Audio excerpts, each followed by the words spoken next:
just for the sake of time, we won't repeat the beginning part, but we're about to get into the meat and potatoes of the session right now. So I was able to capture all the good stuff.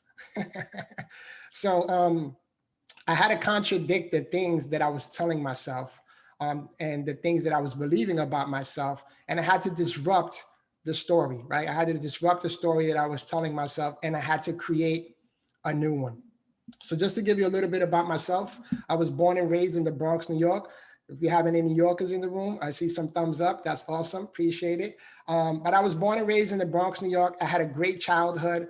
And but the doctors, I was diagnosed at the age of 3 with a condition called spinal muscular atrophy.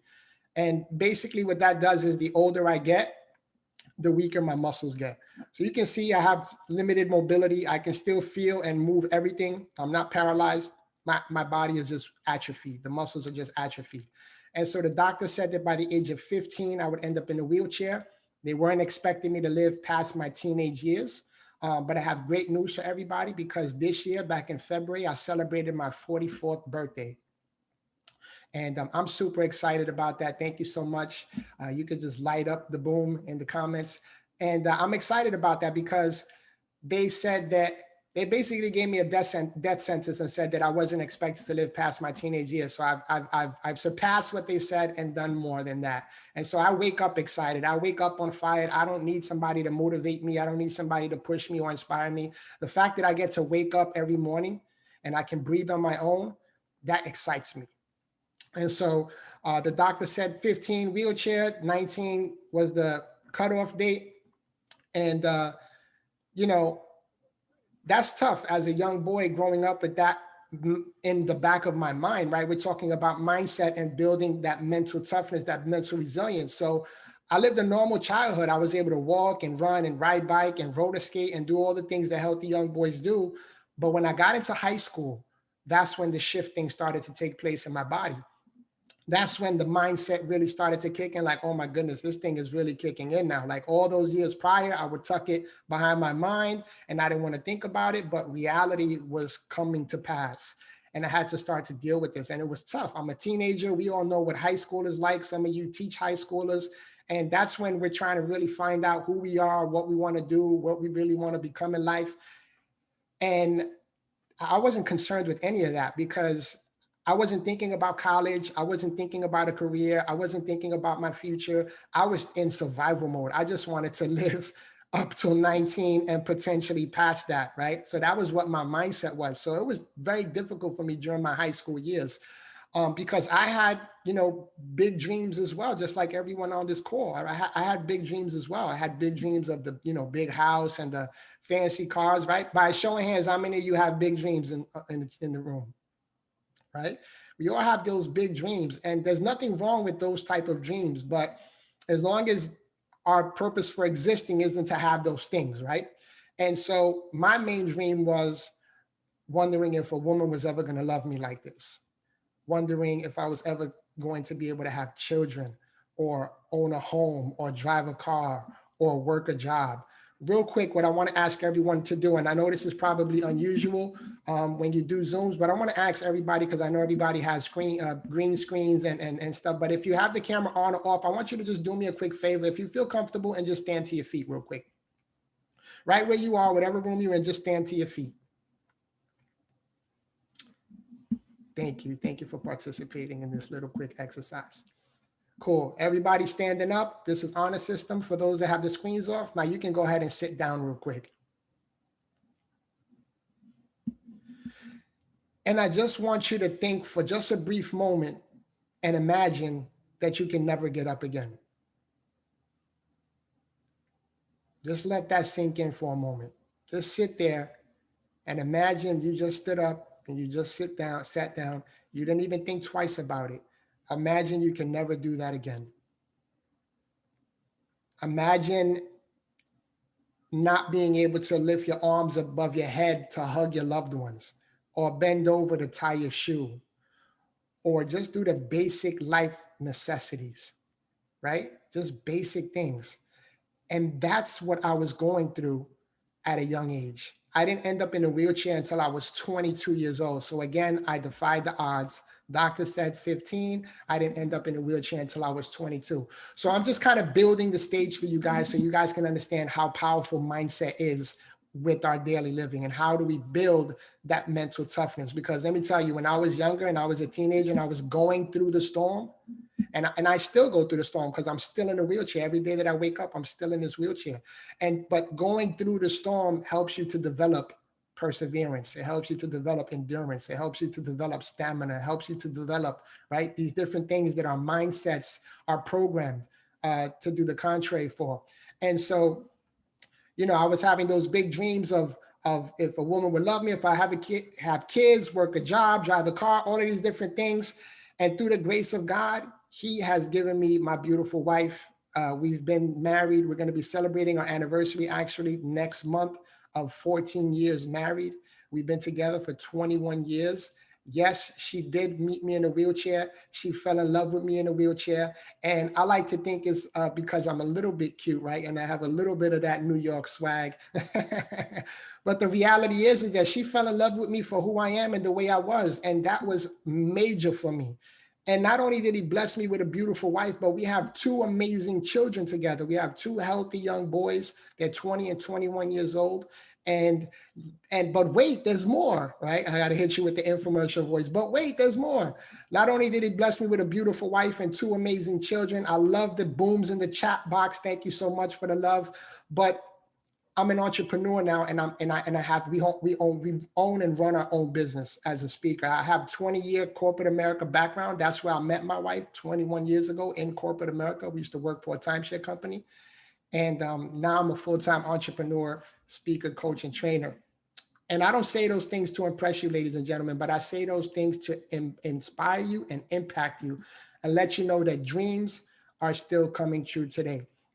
Matter of fact, I want you to say with me, take a moment. I can read lips. Remember, I said I can read lips. I want you to go ahead and say, dreams still come true today. That's right. I see people like going real extra with it, like dreams still come true, to make sure I can read the lips. That's awesome, guys. You guys are amazing. Thank you so much. But I want you to also write this down if you're taking notes. Never take anything for granted. Never take anything for granted. Because believe me, I know what it is to take things for granted until you don't have the privilege of doing those things anymore. I would give anything to take the garbage out nowadays. I would give anything to be able to throw the football around with my sons. I would give anything to be able to horseplay and hug and lift up my wife and do those type of certain things. And the reality is that I can't, right? I can't. But see, this is the beautiful thing about life, is that when you understand in your mind, right? We're dealing about mental toughness. When you understand that you need to stop focusing on the things that you can't do and focus on the things that you can do. Once you can learn how to do that, it's a game changer, ladies and gentlemen. It changes the game completely, because now you're focused on your abilities, right? You're focused on the things that you can do, the things that you have control over, right? And so once I made that decision, and I'm going to go ahead and toot my own horn for a short moment. How many of you, by show of hands, know who the great Les Brown is? There's a couple of you that may know who he is. He's one of the world's leading and top motivational speakers to ever walk the planet. And I had the opportunity 2 years ago to go on a 26-city tour with him. He wrote the foreword to my #1 best-selling book. If you guys are interested in checking it out, it's called Don't Let Your Struggle Become Your Standard: How to Be Indispensable Even When the Odds Are Stacked Against You. You can check that out on my website, joseinspires.com, or you can find it on Amazon as well. The audio book is available also, but I'm a #1 best-selling author. And this is stuff that I'm talking about when I was younger. I never thought I would do anything great. I never thought I would leave a legacy. I never thought I would be capable of doing great and mighty things. I never thought I would be able to impact people on a high level. And today I stand here before you, pun intended, right? Even though I'm sitting in a wheelchair, I stand before you a #1 best-selling author. As a matter of fact, last year during COVID, my book made the #1 bestseller list on Forbes, USA Today, and Yahoo Finance, right? Just to put it into perspective. So thank you, Denise, for the heart. I love it. I appreciate it. But I'm sharing these things with you guys because it goes back to the mindset of dreams do come true. Sometimes we grow up in an environment. Sometimes we have to deal with a situation or circumstance or storms in our life, and we don't know how to navigate through those things, and we think our life is over. That's how I thought when I was a young boy going through this. I'm like, oh man, my life is over. It's done. I'm going to have to live with mom and pops for the rest of my life. They're going to have to be my caregivers, and I'm just going to live and die in this wheelchair and never make any impact. But again, that was my stinking thinking that I had. Like, I had those own side. Not only were other people, right, saying, oh, because of this condition, you'll never be anybody, you'll never amount to anything, right? We have those type of people that are around us that they just talk that talk because of their own insecurities, right? But I didn't need anybody to tell me that, because I was telling myself that in my head because of this condition. I thought that this wheelchair was going to be, it was like a death sentence to me. It was a life sentence or prison sentence to me. But I made a decision, ladies and gentlemen, when I was in my late 20s, early 30s. And I said this. I said, I'm not going to let this wheelchair defeat me. I'm not going to let this wheelchair define me. And I'm not going to let this wheelchair dictate my destiny. And I want you guys to do the same thing, whatever it is that you may be going through, because we're all going to go through storms. Whatever storm you may be in currently right now, I don't know what it is, right? Maybe it could be depression. Maybe you're overwhelmed. Maybe you have cabin fever from COVID, and maybe you're zoomed out, whatever it is. I just want you to fill in that blank and say, I'm not going to let this blank defeat me. I'm not going to let this blank define me. And I'm not going to let this blank dictate my destiny. Because the reality is, guys, I said it before, your brain believes everything that you tell it. How many of you, by showing hands, maybe you do, maybe you don't, but how many of you know who Tim Grover is? Tim Grover, if you don't know who he is the personal coach and trainer for some of the greats like Michael Jordan, Kobe Bryant, Dwayne Wade. And he's a good friend of mine, actually. He did a testimony for me, and he said that when the mind decides, everything else follows. When the mind decides, everything else follows. And that holds true for so many things, for so many different areas. So if you're watching this and you're listening and you're paying attention and you're present, I want you to know that when the mind decides, everything else follows.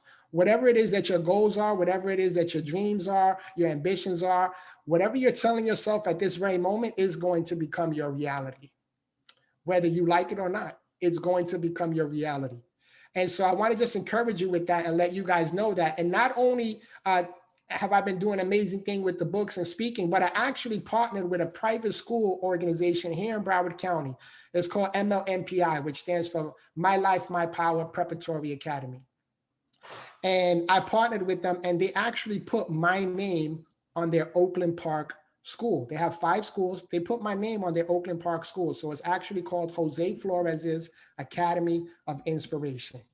Now, when I talk about legacy, right, we want to leave a legacy. Like, that blew my mind when they actually approached me to partner with me to put my name on the school. But it blew my mind because that is a lifetime contract. Even when I pass, my name is going to stay on that school. Just like many of schools that you work in, right? It has names of people that are no longer here, but it's because of the impact and the influence that they had on the community, on society, and on their peers. And that's what I strive to do every single day of my life, is wake up and utilize my mental muscle. So I may not have the ability to stand like you guys just did, many of you guys just did, and I may not have the ability to lift my arms, but I said, Jose, well, what can you do? All right. It's time to get out of the pity party. We already know what you can't do. What can you do? And I said, well, I can still use my voice and I can still use my mind. And I'm going to maximize those 2 things. And ever since I figured that out, and it wasn't difficult, because the reality is when I was in grade school, guess what I used to get in trouble for all the time? Talking. Who would have known that all these years later, I'd be actually getting paid to talk? And so it's mind blowing how life has a funny way of coming around full circle. And so, one of the things that you have to do in order to develop that mental toughness is that we have to develop a proper mindset, right? I want you to write that down. We have to develop a proper mindset, but we also have to have a very high level of awareness to know what we're thinking and what our emotions are, right? Emotional intelligence is a huge topic nowadays. So we have to be able to, thanks for writing that down in the chat box also.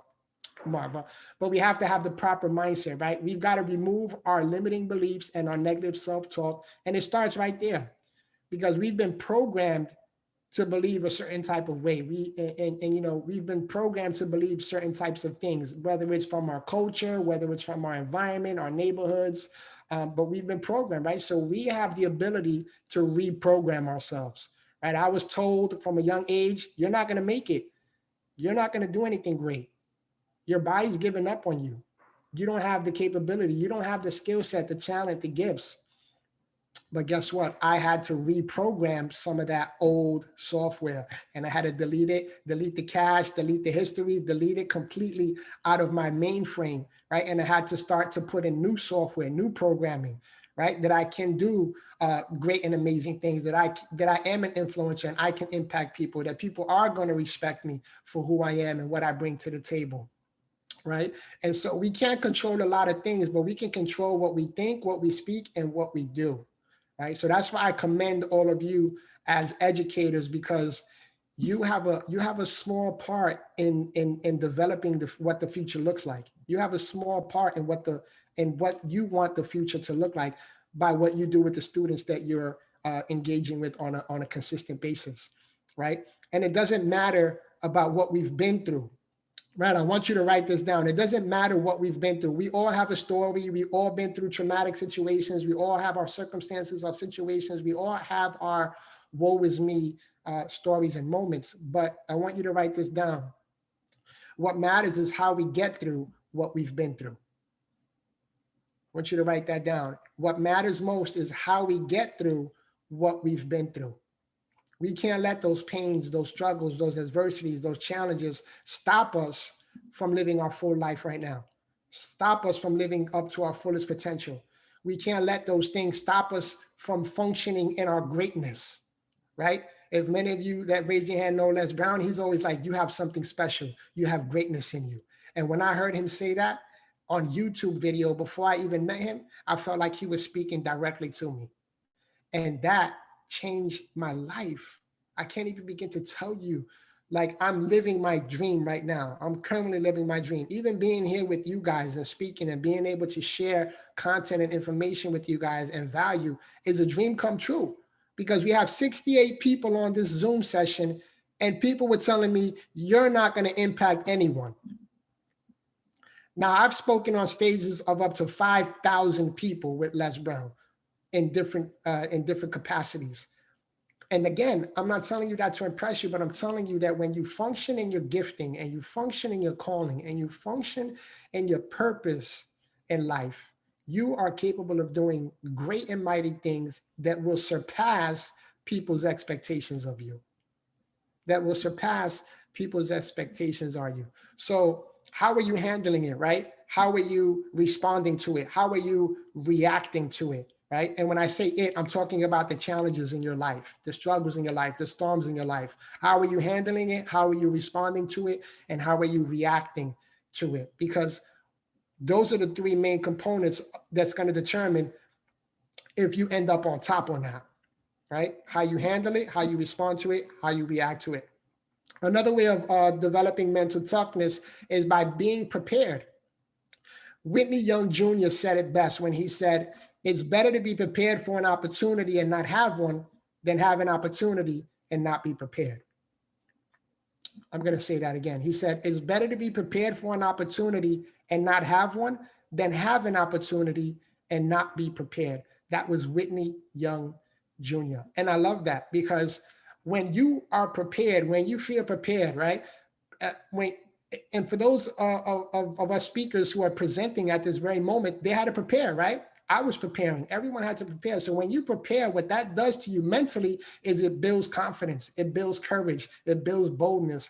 It builds, a willingness to want to get out there and make a difference, right? Because being prepared gives you a head start. It gives you an advantage, because guess what? Most people don't prepare. Most people aren't prepared. I've done shows where I'm in front of 300, 500 people, and I ask people to raise their hand, and I ask people, how many of you are currently living your dreams? Maybe 4 or 5 hands go up. 5 hands go up. And some of them aren't even prepared to answer the question. And it blows my mind. But the reason why I'm saying it is because there's no reason why each and every one of us shouldn't be living our dreams out right now. Like, yes, we have to dream. Yes, we have to chase our dreams. But there's so many people that that's all they do for their whole lives is chase their dreams. They never catch up to it. You have to catch up to it and grab a hold of it. Make it your reality. So you have to be prepared, right? It comes with being prepared. And some of the benefits, right, of being prepared, it reduces fear. It reduces anxiety and stress. But it also, like I said, it builds courage and confidence. They say that public speaking is like the #2 thing after death that people are afraid of. And some people will even say that public speaking is #1 and then they're scared to die. But it's crazy, right? Because, you know, when you believe, when you think about functioning in your calling and in your purpose and you're making a difference, it's such a beautiful feeling than just going through the motions of life, right? And just merely existing. How many of you, by a show of hands, just want to merely exist in life? Right? Nobody better raise their hand. That was a trick question. I switched it up that time. I want to see if anybody wasn't paying attention.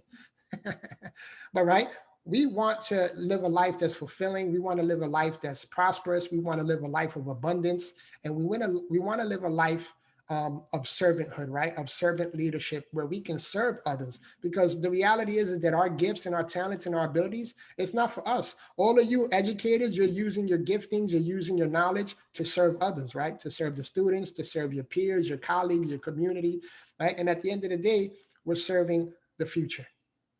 We're serving our future, right? Now, there's a difference between being courageous and confidence and having confidence, right? There's a difference. There's a difference between the two, right? Being courageous is being brave and having the ability to do something in the face of fear or something that frightens you, right? That's what courageousness is. But being confident is the feeling or showing certainty about something. Now, you can be brave about something, but you may not be sure that you have the power to fulfill that, right? So that's where the difference is the power factor. That's the difference between ability and capability, right? Ability is that you might have the ability or to do a certain thing, right? But capability is the power to do that certain thing. And that's what I love about being able to speak, because behind my voice comes power. Behind my voice comes confidence. Behind my voice comes courageousness. Behind my voice comes upliftingness, right? Uplifting others, inspiring, motivating, encouraging. So I want to encourage you guys. I know we're ending the school year, but as you guys enjoy your summer and you go into the next school year, I want you guys to enter that school year courageous, right? With courage. I want you to enter the new school year with confidence. I want you to enter the new school year with boldness. And I want you to enter the new school year with maximum greatness, because each and every one of you on this call have greatness. Now, I know that I'm coming to the ending of my time, but I just wanted to talk about the inclusiveness piece of this session, because, right, that's what this whole conference is about, right? Equity and diversity and inclusion. And so when you think about inclusion, I know for me, when I was a young age, I was one of those kids that was like the last one to be picked to play sports, the last one to be picked to be on a team. So I know how horrible that feels, right? Nowadays, when people get to know who I am and know what I bring to the table, I'm the first one people want to pick, because they know that I'm committed. They know that I'm dedicated. They know that I'm disciplined. They know that I'm bringing a tremendous amount of value to the table. And I believe that everyone deserves a seat at the table, right? I know firsthand what it feels like to be singled out. I know what it feels like to be left out. I know what it feels like to be overlooked, because I've had to deal with that my entire life. And I get emotional about it, not because I'm like, oh, I feel sorry for myself, but I get emotional because I know that I'm not the only one. I know that you guys are dealing with students, and even some of you adults, some adults deal with this. And I know, and I get emotional about it because I know that there's people that are out there that are struggling with these type of things, and there's no help, right? Or there may be help, but they may be afraid to seek the help, right? We see that happen with bullying. We see that happen with depression, with suicide, all these different type of things. But I believe that everyone deserves a seat at the table. Reason being is because we are all born with our own unique talents, gifts, and abilities. And it takes teamwork to make any dream work. No one gets to the top by themselves. So when you hear this foolish talk about self-made this and self-made that, that's exactly what it is. It's foolishness. No one gets to the top by themselves because you can't do everything by yourself. You can't do it all, right? We need a team to make the dream work. We need a team to make things happen, right? When you watch sports, it's not only one person on the team and the coach, right? You go to school, it's not only one teacher teaching every subject and that's it, right? It takes a team to make things happen. And so it blows my mind when I hear people say self-made this, self-made that. I'm like, okay. But, you know, I always wanted to be a part of something, right? When I was younger, I wanted to be part of the team. I wanted to be like one of the chosen ones, right? Hey, pick me, pick me. I want to be down. Can I be a part? Can I be a part of the crew? I want to be down. I want to be down. Pick me, pick me. Right? We know who those people are if we weren't those people ourselves. Right. So inclusiveness is huge because what happens is when you include people and people have a sense of inclusiveness, that builds mental resilience. It builds mental toughness because now you feel like you're a part of something. So it makes people feel more confident. It makes people feel more courageous. It gives people more courage to step outside of their comfort zones. Right. So I'm a big advocate of inclusiveness and diversity. As a matter of fact, when I go to speak for large corporations, that's exactly what I speak on is diversity and inclusion and equity. I speak on leadership. I speak on employee engagement. I speak on all the things that most companies are lacking, right? I go in, I do an assessment, I meet with their people, but this is what I love to do, ladies and gentlemen. And I didn't always love to do this, right? Because I was afraid of what people would think, what people would say, they were pointing the finger. But when we do what we do, right? We're all educators, we're all teachers, we're all here to inspire the future, right? Generations. Where we do what we do and we love what we do, it doesn't seem like work, right? It doesn't feel like work. They say that if you do what you love and you love what you do, you'll never work a day in your life because it doesn't feel like work. I wake up every single morning and I'm excited. I'm looking at my calendar. Okay, I'm like, I have this coaching call. I have this. I'm speaking for this company. I'm speaking for Broward County this morning. I had a coaching call this morning at 8 a.m. with one of my clients. I'm like on fire. I get to do all these things. Not that I have to do all these things, right? I get to do all these things. And so it's just a matter of perspective. And so when you get to have an attitude and an environment and develop it and create inclusiveness, that's like a force to be reckoned with, first of all. So if you are an educator and you are great in this area of inclusiveness, and you are great in the area of servant leadership, and you are great in the area of motivating, you are one of the top tier teachers, level of teaching, which I'm pretty sure most of you are. But I just want to commend you. I want to encourage you. I want to thank you for tuning into this session, because at the end of the day, we just all want to experience happiness, joy, and fulfillment, and peace and love in our lives, right? At the end of the day, by showing hands, how many would agree with that statement? At the end of the day, that's what it's all about. We all want to be loved. We want to experience happiness, joyfulness, fulfillment, and we want to experience peace in our lives, right? And it all starts with us. It all starts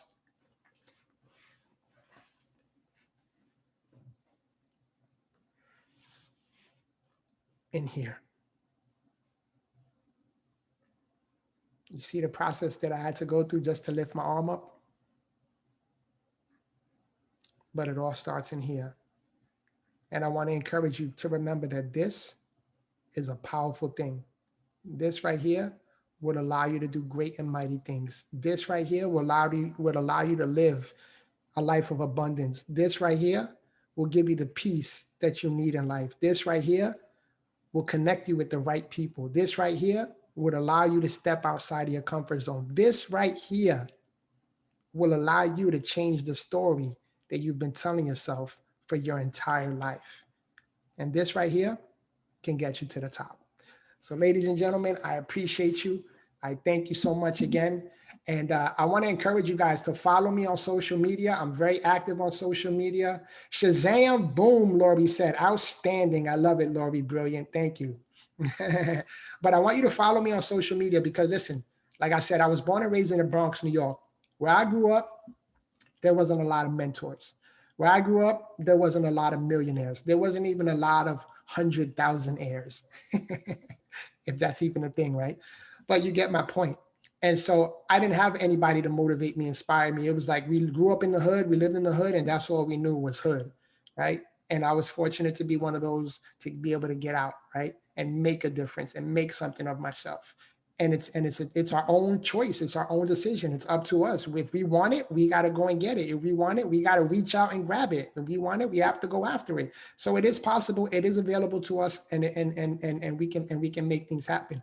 But as I mentioned, I didn't have somebody in my life. So I want, if I can be that for you in your life and help motivate you and help inspire you and help encourage you, follow my social media. You can see what my wife and I are up to. We actually just finished writing a book that's going to be launching at the end of this year or beginning of next year called What Real Love Looks Like.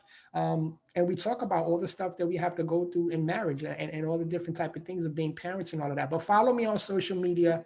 As you can see, I can go on and on and on. I haven't even taken a breath yet since I started, I think. So I apologize for being very long-winded. But again, this is what I love to do. This is what I do for a living. As you, Carmen said, continue. I appreciate the love. But follow me on social media. If somebody could put in the chat at Jose Inspires.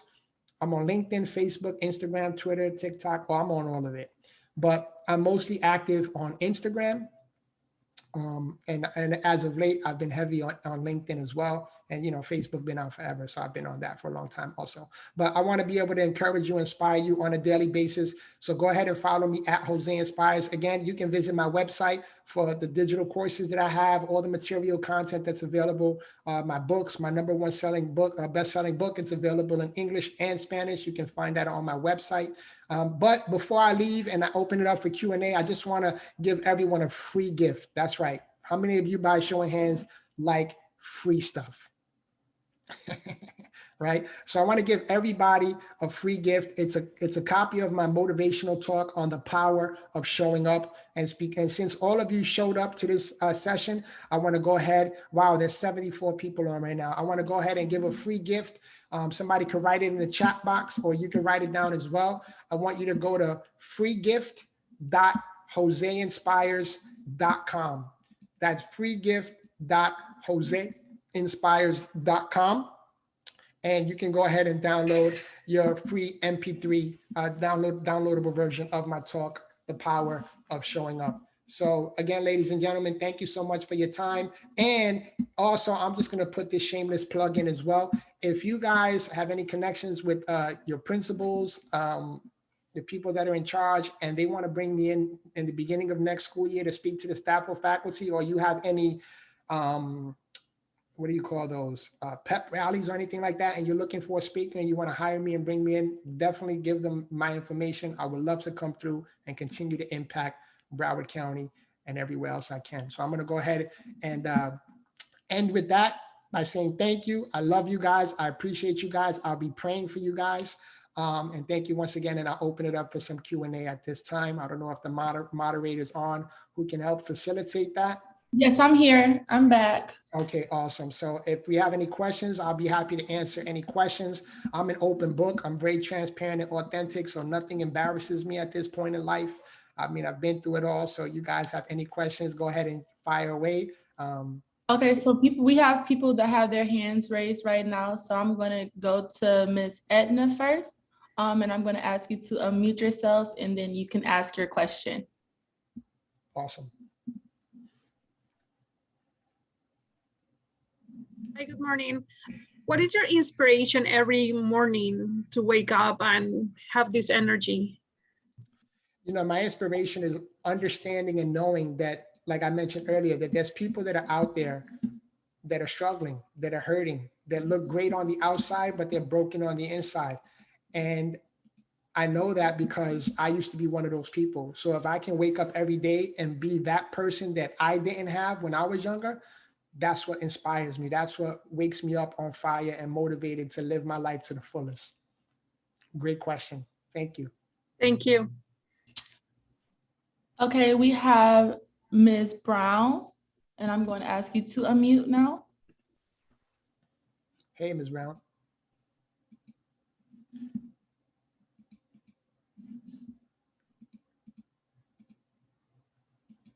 Are you there? All right, I'm gonna go to the next question from Miss Kristen, I'm sorry. Kristen. Okay, you're Hi, unmuted. Shabaria. Hi. It's a name, I know. I have actually a strange question. How did you actually get into motivational speaking? Because I'm from the Bronx too. I was always told like our accent and like I tone it down a lot. And I never in a million years would ever think that one of us would be like out here in these streets like motivational speaking. Like I know better, but like we know how we are. Yeah, absolutely. First of all, I want to say don't ever dumb down what's a part of you. Don't ever dumb it down. But you know, like I said, I was in corporate America for 20 years. I was in the hospitality and the energy industry.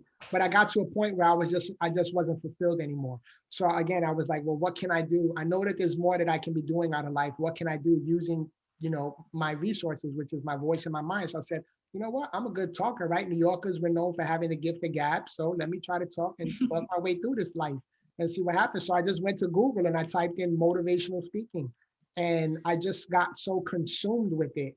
I went to YouTube. That's where I came across Les Brown. And I started watching. If you guys haven't seen Les Brown and you think I'm good, man, you got to check this man out. He's on fire. But anyhow, Les Brown, just go to Google, YouTube, I typed it in and I resonated with him, right? I saw many speakers, but I resonated with him. So I found one that I resonated with and I studied the man. I studied his stage presence. I studied his humor. I studied his delivery, his facial expressions, and I just studied the art, right? Because public speaking, motivational speaking, it's an art, it's a craft, right? The power of storytelling. And just little by little, I kept at it. I started speaking for free at like Boys and Girls Clubs and Rotary Clubs and Chambers of Commerce. And I spoke for free, like probably well over 200 times before I actually started getting paid to speak. And now I travel the world and I get paid $15,000 or more per speaking gig. So it's a very lucrative industry, but it does take a lot of work and a lot of discipline, and you have to stay at it. But that's just like anything else in life, right? But great question, Christian. I appreciate it. Thank you. It's really nice meeting you. I really appreciate it. Thank you so much. Nice meeting you as well. Okay, so we don't have anybody with their hands raised right now, but if you guys want to chat, any questions, if you feel more comfortable doing that, we can do that as well. Yeah, sure. I think we have about 4 more minutes. So let's maximize that time together and don't be shy. Go ahead. Thank you, Grisel. You're amazing as well. I appreciate it, Grisel Berrios. Okay, I'm going to go back to Brown because they are raising their hand again. So I'm going to unmute you and go ahead. Hi, I apologize for earlier. It was commotion in my background. Quick question. Have you ever experienced, like, when you've gone to speak in these various locations that are diverse, when you're speaking about 7:30. Okay, yeah. When you're speaking about equity, have you Someone needs to mute. They're interrupting the speaker. Later in. Like, let's say she can work from like 10 to 2. Karen Moreland, please mute. Okay, thank you. Can you repeat that question, Ms. Brown? Hi. As you've gone throughout the country and you've spoken about diversity and from your stance, have you been confronted with like individuals who didn't want to hear the message of inclusiveness? Being inclusive, yeah. Have you met with people who've always balked back, or are they just pretty much let me just lay back? Because that's one of the things that I have a not a fear, but you know, as a liaison for my school, I'm often wondering our fear that I'm going to be met with a lot of resistance. So how do you deal with that as you go throughout the country and speak? Yeah, no, great question. Me personally, I think I have a little bit of a unique advantage towards that because I am in a wheelchair. So automatically it's part of like the package. So I've never come across any type of resistance. Hey, Valerie, that's my cousin. How you doing? I've never come across any type of resistance when it comes to inclusion and diversity. On the contrary, it's always been like welcomed with open arms. So I'm not sure, like, I don't know. I don't think I would ever deal with that again because I have a unique situation. So I think that when I come to different events and engagements, people maybe automatically think that that's a part of the package. is what I'm assuming. But even if they don't think it is, I make it a part of the package because I've dealt with that. I've had to deal with it my whole life. So it's just, I guess, in the way that I deliver the content to people that it makes it more receptive and more, more transparent, more authentic for them to be able to receive it in a proper way. But good question, Ms. Brown. Thank you. Okay, we have a minute left. If you want to try to get one more question, and we can. Okay, Sure, absolutely. I'm gonna go to Valerie Montana. Steve Barnes. Genevieve, thank you. All right, so my question is, have you ever encountered pushback? Because oftentimes our students don't want to think that our stories really apply to them, so how do you get that? How do you get to that place where, because we do have, you mentioned about people being broken and so forth, but it's trying to get people to understand that maybe our struggles have been a little different, but overwhelmingly we're more similar. So how do you approach that when they have that disconnect? Or have you had? Again, I haven't had that. And what's funny is that at the schools that I've spoken to in Broward County, there's been plenty of schools I've spoken to in Broward County. And it's funny because there's been certain schools, and we all know which are some of those schools, but there's been certain schools where I'll go to and the principal or the vice principal, they'll say something like, hey, listen, I'm just going to give you a heads up. This is a rambunctious group. They don't have a large attention span. So I just want to give you a heads up.